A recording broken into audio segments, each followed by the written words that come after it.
KaraokeBooks. Childhood. Leo Tolstoy. Translated by C.J. Hogarth. Audiobook. Chapter 1, The Tutor, Karl Ivanich. On the 12th of August, just 3 days after my 10th birthday, when I had been given such wonderful presents, I was awakened at 7 o'clock in the morning by Karl Ivanich slapping the wall close to my head with a fly flap made of sugar paper and a stick. He did this so roughly that he hit the image of my patron saint suspended to the oaken back of my bed, and the dead fly fell down on my curls. I peeped out from under the coverlet, steadied the still shaking image with my hand, flicked the dead fly onto the floor, and gazed at Karl Ivanich with sleepy, wrathful eyes. He, in a party-colored wadded dressing gown fastened about the waist with a wide belt of the same material, a red knitted cap adorned with a tassel, and soft slippers of goatskin, went on walking round the walls and taking aim at, and slapping, flies. Suppose, I thought to myself, that I am only a small boy, yet why should he disturb me? Why does he not go killing flies around Willoda's bed? No, Willoda is older than I, and I am the youngest of the family, so he torments me. That is what he thinks of all day long, how to tease me. He knows very well that he has woken me up and frightened me, but he pretends not to notice it. Disgusting brute. And his dressing gown and cap and tassel too, they are all of them disgusting. While I was thus inwardly venting my wrath upon Karl Ivanich, he had passed to his own bedstead, looked at his watch, which hung suspended in a little shoe sewn with bugles, and deposited the fly flap on a nail. Then, evidently in the most cheerful mood possible, he turned round to us. "Get up, children. It is quite time, and your mother is already in the drawing room," he exclaimed in his strong German accent. Then he crossed over to me, sat down at my feet, and took his snuff-box out of his pocket. I pretended to be asleep. Karl Ivanich sneezed, wiped his nose, flicked his fingers, and began amusing himself by teasing me and tickling my toes as he said with a smile, "Well, well, little lazy one."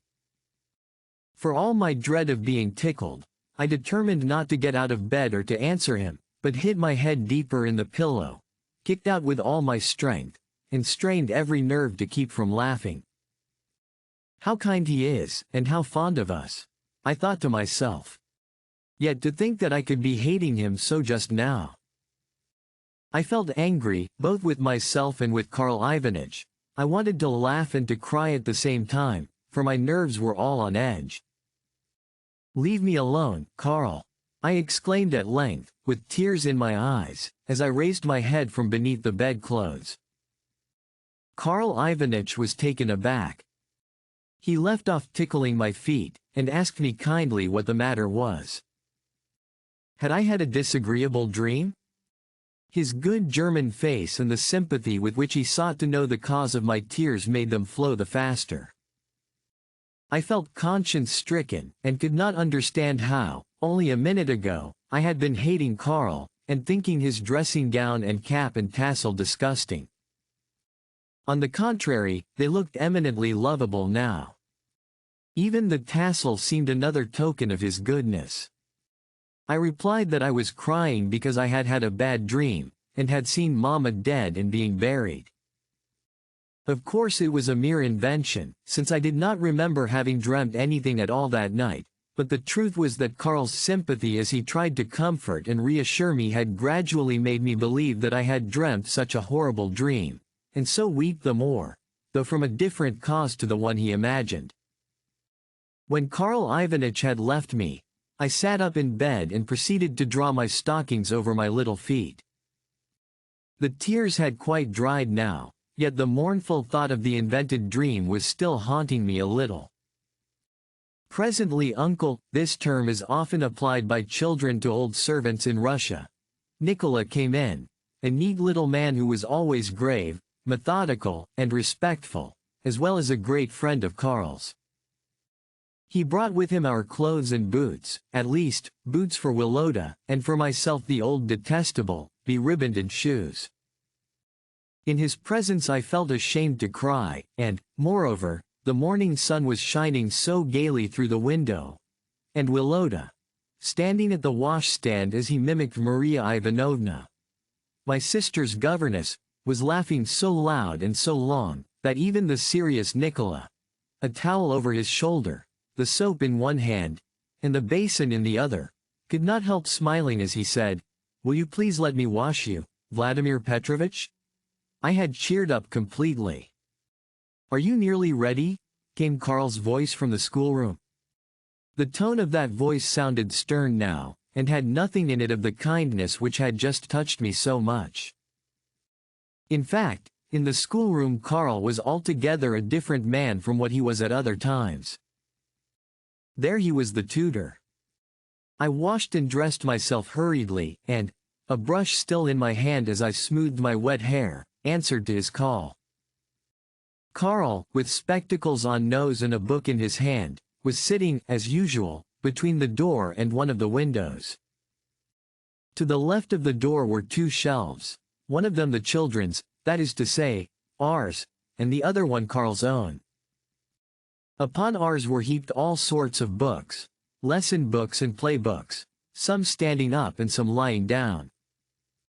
The only two standing decorously against the wall were two large volumes of a Histoire des Voyages in red binding.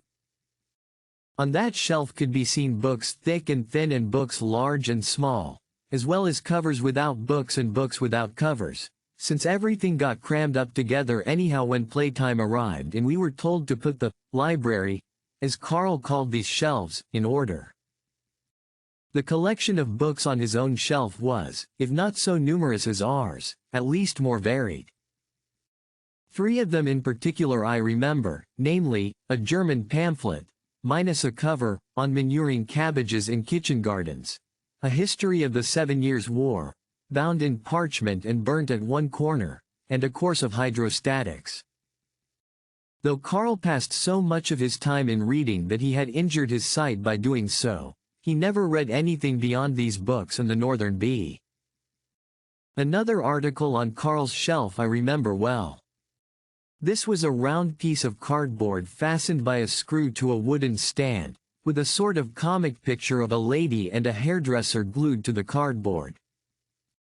Karl was very clever at fixing pieces of cardboard together, and had devised this contrivance for shielding his weak eyes from any very strong light. I can see him before me now. The tall figure in its wadded dressing gown and red cap, a few gray hairs visible beneath the latter, sitting beside the table. The screen with the hairdresser shading his face, one hand holding a book, and the other one resting on the arm of the chair. Before him lie his watch, with a huntsman painted on the dial, a check cotton handkerchief, a round black snuff box, and a green spectacle case. The neatness and orderliness of all these articles show clearly that Karl Ivanitch has a clear conscience and a quiet mind. Sometimes, when tired of running about the salon downstairs, I would steal on tiptoe to the schoolroom and find Karl sitting alone in his armchair as, with a grave and quiet expression on his face, he perused one of his favorite books. Yet sometimes, also, there were moments when he was not reading, and when the spectacles had slipped down his large aquiline nose, and the blue, half-closed eyes and faintly smiling lips seemed to be gazing before them with a curious expression. All would be quiet in the room, not a sound being audible save his regular breathing and the ticking of the watch with the hunter painted on the dial. He would not see me, and I would stand at the door and think, poor old man. There are many of us, and we can play together and be happy, but he sits there all alone, and has nobody to be fond of him. Surely he speaks truth when he says that he is an orphan. And the story of his life, too, how terrible it is. I remember him telling it to Nicola. How dreadful to be in his position. Then I would feel so sorry for him that I would go to him, and take his hand, and say, "Dear Karl Ivanitch, and he would be visibly delighted whenever I spoke to him like this, and would look much brighter. On the second wall of the schoolroom hung some maps, mostly torn, but glued together again by Karl's hand. On the third wall, in the middle of which stood the door, hung, on one side of the door, a couple of rulers. One of them ours, much be-scratched, and the other one his. Quite a new one, with, on the further side of the door, a blackboard on which our more serious faults were marked by circles and our lesser faults by crosses. To the left of the blackboard was the corner in which we had to kneel when naughty.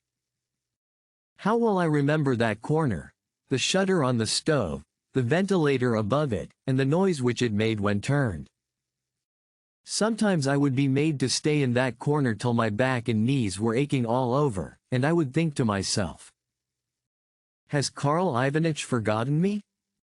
He goes on sitting quietly in his armchair and reading his hydrostatics while I.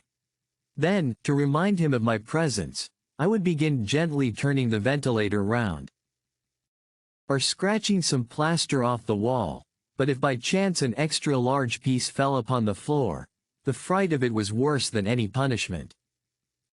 I would glance round at Karl, but he would still be sitting there quietly, book in hand, and pretending that he had noticed nothing.